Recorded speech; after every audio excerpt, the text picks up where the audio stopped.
beautiful, great auction items out there. Please, bid, bid, bid. So, 9100 on the front row. It's amazing, to be honest with you. I never thought that we'd get to this point. We can make a difference. Kelly for Kids, we started in 1987, as soon the year after I became a Buffalo Bill. And we continued that legacy up until today. It benefits Western New York charities, between 15 and 20 charities right here in this area. What he's doing here is very special. He has a tradition going, you know, it's 25 years, so see a lot of the same faces, a lot of the same people, and it's an enjoyable time. Andre Reed, 12 plus 83 equals? 6, baby. Ooh. The Nasty Boys. Brian Knobs is in the house. Hey, the class act Jim Kelly, baby. We're having a blast. We have, where do I start? Chris McDonald, a.k.a. Shooter McGavin from Happy Gilmore, Jamie Farr, Marino, Archie Manning, Bruce, Thurman, Andre, Kent, Will. They understand what it's about. It's about the kids. Take care. God bless. That Jim Kelly's annual charity weekend attracts so many great names comes as no surprise. His dynamic personality has endeared him to others at each stop of his storied career. A journey that began in East Brady, Pennsylvania, just 60 miles outside Pittsburgh. You know, where I was, born and raised, it was Steeler country. You wore the black and gold. You lived, breathed, and died Pittsburgh Steeler football. I was, of course, Terry Bradshaw throwing it to Lynn Swan and John Stallworth, and handing off to Franco in the backyard all the time. And as dreams of his being a quarterback grew, his father Joe made sure that Jim learned the toughness and discipline synonymous with the Steel City. Jim, he was special. I mean, you could just see it at a very young age, and Dad saw that in him. You know, before Jim got to eat, he had to punt, pass, and kick in the yard. I had him do it on 3-step drop, 5-step drop, and 7-step drop. And then I'd have him go to the left, to the right on the run. And he practiced that, and he had to do so many of them before he could sit down at the table and eat. The regiment paid off. By the time he hit high school, Jim was a force to be reckoned with in all aspects of the game. Just knew that he was going to be a special athlete. His junior and his senior year, he was all-conference punter, kicker, offensive quarterback, and defensive player. He liked to play linebacker, and he liked to hit. But that toughness did have its drawbacks. Jim's childhood dream was to stay in Pennsylvania to play quarterback at Penn State. But Joe Paterno's scholarship offer was contingent on Kelly coming to State College as a linebacker. Rather than switch to defense, Jim opted for the chance to stay under center at the University of Miami. After a redshirt season in 1978, Kelly climbed the Hurricane depth chart in 1979, earning his first start midway through the season against Penn State in Happy Valley.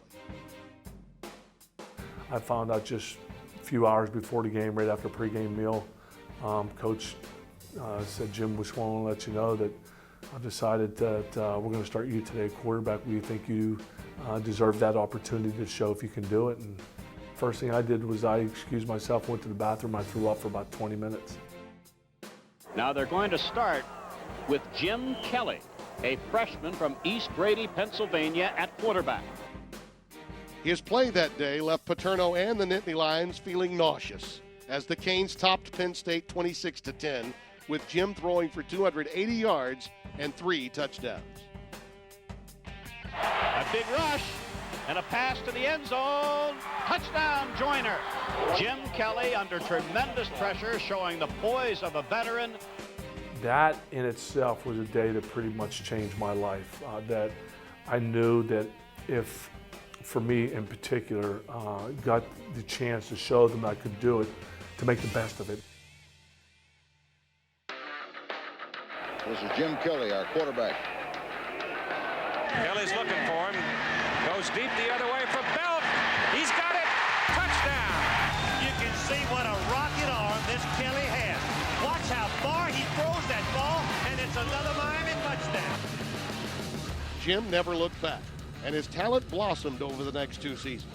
The 1980 Hurricanes finished 9-3, a season highlighted by a Peach Bowl win over Virginia Tech, the school's first bowl win in 15 years. A year later, the Canes finished 9-2 and upset number 1 ranked Penn State.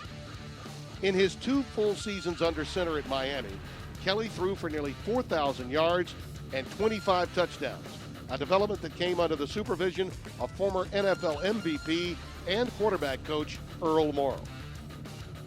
I had such great tutelage from Earl Morrall. I mean, he helped me like you would not believe. That's where I started learning the passing game. Staying in the pocket, putting air under the ball when you're throwing the ball deep. At times, you're going to have to stick it in there. Kelly to Walker, and it's another Miami touchdown. Kelly's senior season at Miami was cut short by a devastating shoulder injury that doctors feared would end his playing career.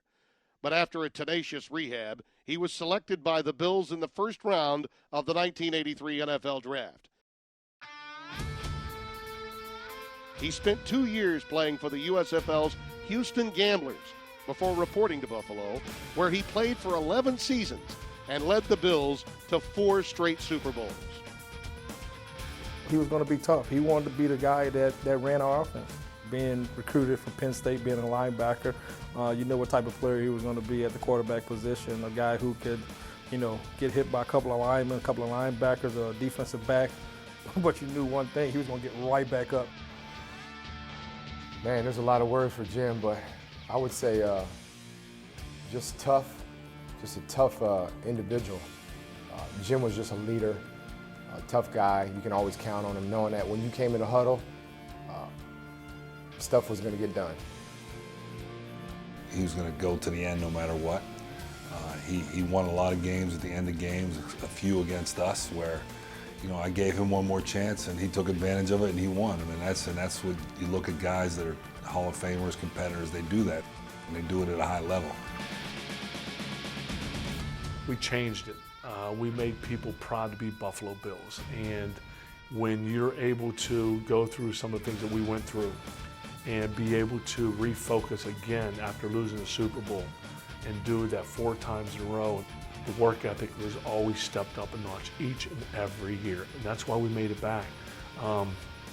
We were not going to be denied. Even though we never won that Super Bowl championship, we were going to fight until the end, and we did.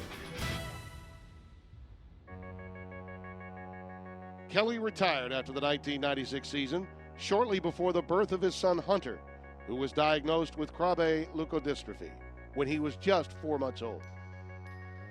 Since the day I was selected, I've prayed to God that my son would be here with me today. God has granted me that blessing. It has been written throughout my career that toughness is my trademark.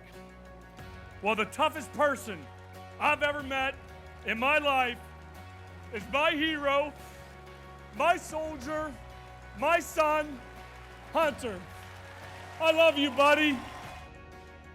The emotional conclusion to Kelly's Hall of Fame induction speech is the most public moment in what has been a sustained effort by Jim and his wife Jill to fight the disease that took their son's life in August of 2005. Jim founded Hunter's Hope in 1997, a foundation dedicated to funding the research of Krabbe disease, as well as helping those suffering with it.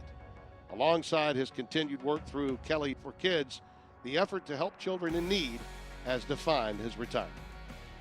We've seen the impact it's had on children's lives and what it can do if of a group of people that can get together, put a team together, volunteers and that. And Jim is the leader.